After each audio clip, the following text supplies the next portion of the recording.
አንድ እንድትሆነው እኛ ምንፈልገው ሰላም ነው፣ ምንፈልገው ፍቅር ነው። ጥያቄዎች ነው ደግሞ በውይይት በመፍትሄ መፍታት ነው። በዚህ ሂደት ብዙዎቻችሁን ለማወቅ እድል አግኝቻለሁ። እኔ ብዙ ጥበበኛ ሰፊ ልብ ያላቸው እግዚአብሔርን የሚፈሩ ሰዎች እንዳሉ አይቻለሁ። ይሄ ድሮ ከነበረኝ እውቀት በላይ የበለጠ ኮንፊደንስ እንዲኖረኝ አድርጓል።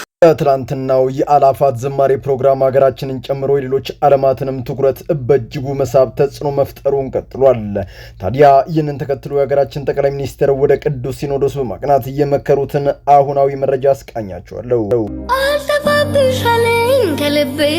በመጨረሻም ወንድማችን ማስተር አብነት በተሻለ ሁኔታ ገግሞ ወደ ቤቱ ማቅናት የገናን በዓል ከቤተሰቦቹ ጋር ለማሳለፍ የቻለ ሲሆን የማስተር አብነት የጤና ሁኔታ የሚከታተሉት ዶክተር ገመቺስም ስለ ማስተር አብነት ህዝቡን በደስታ ጮቤ ያስረገጠ አንድ መረጃ ነው ወጥቷል።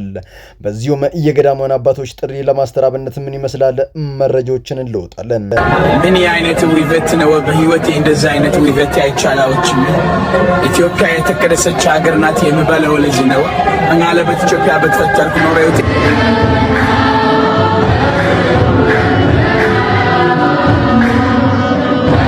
ኦርቶዶክሳዊ መሆን እንዴት ያለ መመረጥ ነው! እንኳንም ኦርቶዶክስ ሆንን። በመጨረሻም ዓለም አቀፉ ዩኔስኮ፣ ሲኤንኤን፣ ቢቢሲ፣ አልጀዚራ በአሁኑ ሰዓት በትላንትናው ዕለት የነበረውን የአላፋት የምስጋና ፕሮግራም እየተቀባበሉ ሲሆን ኢትዮጵያ የእምነት ሀገር ናት ሲሉ መስክረዋል።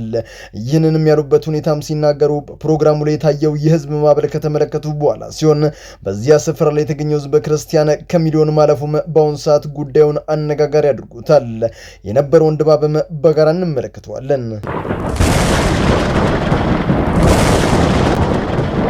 በመጨረሻም ዛሬ ከቀኑ 5 ሰዓት ከ9 ደቂቃ በአንዳንድ የኦሮሚያ ክልሎች የመሬት መንቀጥቀጥ የተከሰተ ሲሆን ምንድን የተፈጠረው ማን ላይስ ጉዳት ደረሰ ስለሚለው ዝርዝር መረጃዎችን ሰጣችኋለሁ።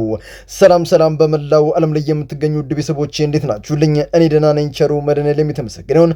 በዛሬው ቆይታችን እጅግ በጣም ቁም ነገር አዘል ቪዲዮዎችን ይዤላችሁ መጥቻለሁ። ከእናንተ የሚጠበቀው እንደተለመደው ቪዲዮን ላይክ እና ሼር ማድረጋችሁን አትርሱ።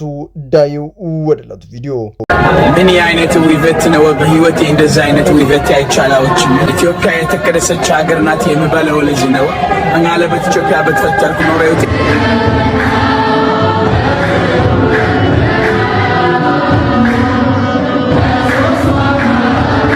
እንግሊዛዊው ጎብኚ ኦሊቬር በትላንትናው ዕለት 50 ሚሊዮን በላይ ተከታዮች ባሉት በኢንስታግራም ገጹ ላይ ያጋራው ይህ የአላፋት ዝማሬ ድባብ በርካታ ሚዲያዎች ላይ የተጋራ ሲሆን ኦሊቬርን በመልእክቱ ብዙ ነገሮችን አስተላልፏል። ኦሊቬር ኢትዮጵያ ከመመላለሱ የተነሳ ከእንግሊዝ ቀጥሎ ሁለተኛ ሀገሬ እምዬ እናቴ ቅድስቲቱ ምድር ኢትዮጵያ ናት፣ ይህንንም የማልክደው ሀቅ ነው። በዚህም እንደ ሀገሬው ሰው ወይንም በጥቂቱ አማርኛ መናገርና መግባባትም እችላለሁ ካለ በኋላ የባሉን ድባብ ተመልክቶም እንዴት ያለው ውበት ነው! በህይወቴ እንዲያለው ውበት አይቻል አውቅም። ኢትዮጵያ የተቀደሰች ሀገር ናት የሚባለው ለዚህ ነው ካለ በኋላ የብዙሃን ቀልብ የሳበችውን ይህችን ንግግሩ ተናግሮ ቪዲዮን ይቋጫል። ኦሊቬርም ሰማያዊ የቅድስና ህይወትን በምድር ተመለከትኩት፣ ይህም ከኦርቶዶክሳውያኑ ጋር ምናለ ኢትዮጵያ በተፈጠርኩ ኖረ ሲልም ተናግሯል። ታዲያ የንግግሩ ተከታዮቹ ወደ እንግሊዝኛ ትራንስሌት እያደረጉ የተቀባበሉት ይገኛል። በርካቶችም ቢደገምልን ቀሚሱ ደግሞ ቀጣይ ዓመት ማን ቀደም ሲሉ በቁጭት ተናግሯል። ማርያምን እንኳን ኦርቶዶክስ አይሆንን።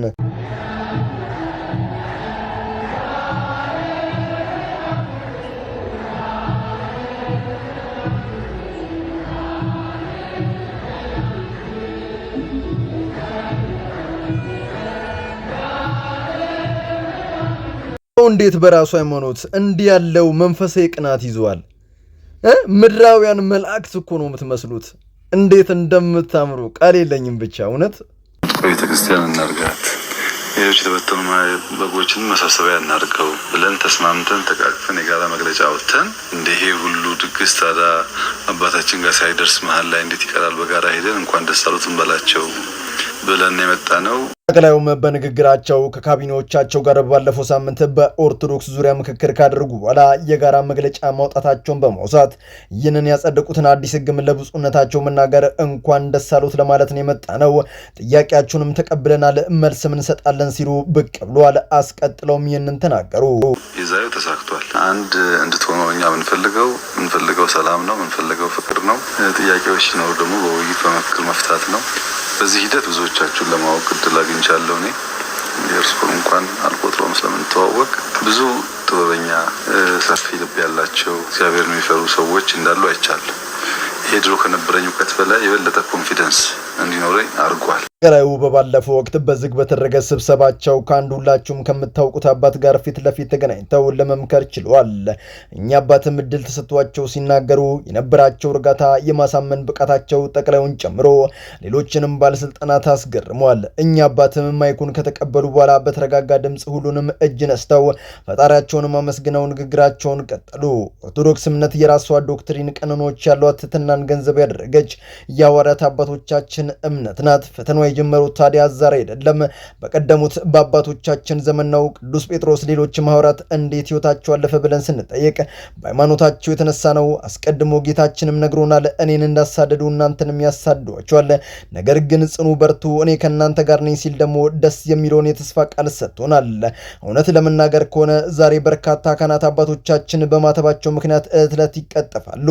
ለነሱ ሰማያዊ አክሊልን የሚያሰጥ ነው። አስቀድሞም ጌታ ስለ ስም የሚሰደዱ፣ ስለ ስም የሚራቡና የሚጠሙ፣ ስለ ስም የሚገፉ ብፁዓን ናቸው መንግስተ ሰማያት የእነርሱ ናትና ብሎ ቢያስተምረንም የእነሱ ልፈት ደግሞ የእኛን ልብ ይሰብሯል፣ ሰውነንና ስለሆነም እርሶም እንዳሉት በማለት ጠቅላዩን እየተመለከቱ ኦርቶዶክስ የሀገር ዋልታ አለኝታ ናት ብሎ ካመኑ ጥበቃና ለልጆቿም ከለላ ይስጡልን ሲሉ በእርጋታ ሲናገሩ አዳራሹ በጭብጨባ ተደበላለቀ። ይህንን ተከትሎ ነበር ጠቅላዩ የመናገር ብቃታቸውን፣ እርጋታቸውን ቀበል አድርገው ያደነቁት። እናም ሁሉንም ነገር እናስተካክለዋለን ሲሉ የተደመጡት ብዙዎች በውጭ እንደሚባለው አይደሉም። ጥሩ አባቶች አሉ፣ ልባቸው የሚሰፋ እግዚአብሔር የሚፈሩ ፍቅር የሚወዱ አንድነት የሚወዱ ለሀገራቸው ለቤተክርስቲያናቸው የሚቀኑ። ይሄ መታደል ነው። ሁሉ ሀገር ይሄ የለውም እና እኔም እድለኛ ነኝ እናንተን የመሳሰሉ አባቶች ያሉበት ሀገር ለማገልገል እድል ስላገኘው ያለፈውን እንማርበት። መግለጫ ወጥቷል። እሱም በስርዓት መፈጸም፣ የቀረ ካለ መፈተሽ፣ መዋደድ፣ ይቅር መባባል ነው። ሚስጣችሁ ሰላም አይወሰድባችሁ፣ ትህትና አይወሰድባችሁ፣ ይቅርታ አይወሰድባችሁ። ኦርቶዶክስ ግርማዋ የሚያስፈራ ቀርቦ ለተመለከቷት ደግሞ በትህትና በፍቅር በይቅርታ ብዙ የጠፉት ወንድሞችን እንደማግኘት እየሳበች ለጌታዋ ለፈጣሪው የምታቀርብ የአባቶቻችን ድንቅ እምነት ናት።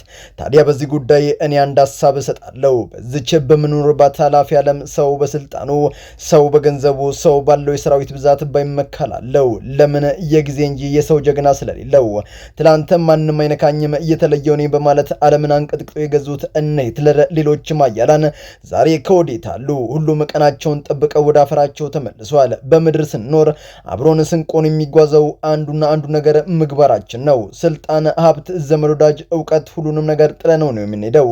ስለሆነም እባካችሁን መልካምኑን አይከፈልበትም እላለሁ።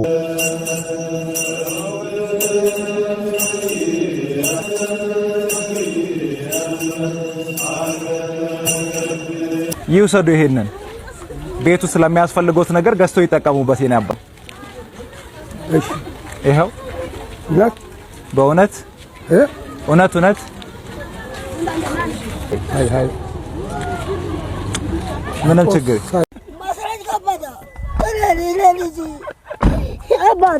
እማማ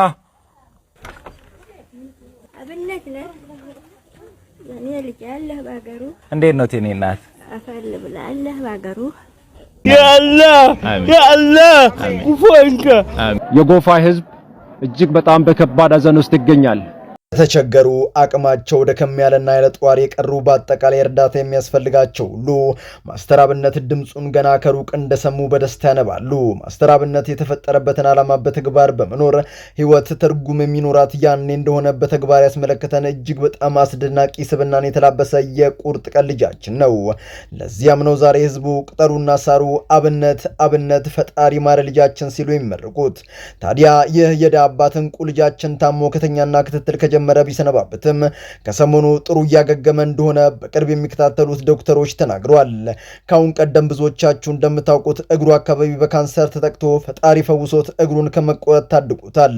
ይህንን ያደረገለትን ፈጣሪውንም አላሳፈረውም። ለመልካምና ለበጎ ስራ መሮጥ እግሩን ተጠቅሞበታል። ታዲያ በትናንትናው ዕለትም የናፈቁት ልጆቹ፣ ሻው ቤተሰቡ ሁሉም በእልልታ በደስታ ሆኖ ሲቀበሉት ይታያል።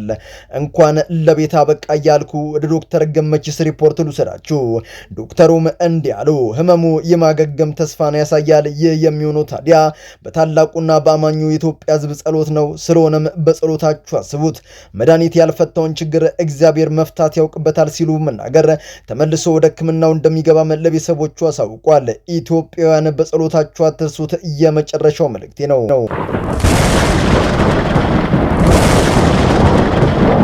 በኦሮሚያ በሬክታር ስኬል በንዝረት መለኪያ 4.83 ሬክታር ስኬል ያለው የመሬት መንቀጥቀጥ ተመዝግቧል።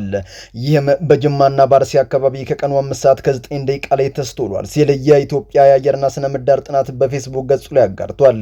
የመሬት መንቀጥቀጥ በአንድ ወቅት በተደጋጋሚ ጊዜ መዲናችን አዲስ አበባን ጨምሮ በርካታ ክልሎችን ያዳረሰ ሲሆን አሁንም በድጋሚ መከሰቱ ታውቋል። ወዳጆቼ ትጉና ጸልዩ የመጨረሻው መልእክቴ ነው። በመላው ዓለም ላይ የምትገኙ ውድ ቤተሰቦቼ ለዛሬ እናንተን ያስተምራሉ፣ ይጠቅማሉ መረጃ ምናሉ ብዬ ያሰብኳቸውን ቪዲዮዎች በዚህ መልኩ አቀረብኩላችሁ። በቀጣይ በሌሎች አስተማሪ ቪዲዮዎች እንገናኛለን።